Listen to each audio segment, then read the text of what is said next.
Dans cette partie-là, donc, on va parler du SWOT, hein, force, faiblesse, opportunité, menace. Et donc, il va bien falloir que vous compreniez une chose, c'est que ce SWOT va être utile à condition de le faire correctement. Si c'est juste, si vous le mettez juste dans votre dossier pour faire plaisir aux évaluateurs, ça ne marchera pas.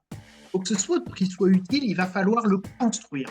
Et les outils qu'on vous a donnés, et notamment toutes les fiches diagnostiques que vous avez pu rédiger, vont être le préalable à ce SWOT. C'est-à-dire que dans chacune des fiches, vous avez identifié les points forts et les points faibles de votre structure sur différents thèmes, mais également sur le diagnostic externe, les opportunités et les menaces. Et donc tout ça synthétisé va permettre de le mettre en forme à travers un SWOT. Donc, sur cette partie, hein, sur le livre qui est en dessous de moi, vous allez pouvoir du coup passer du diagnostic à la rédaction de ce SWOT et même sa mise en forme, puisque je vous propose un petit outil pour le mettre en forme.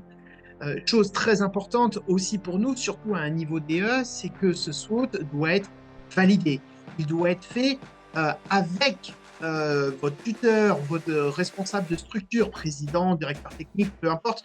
Mais en tout cas, il va falloir que vous passiez par l'étape de présentation de ce SWOT et de validation par les gens qui connaissent cette structure.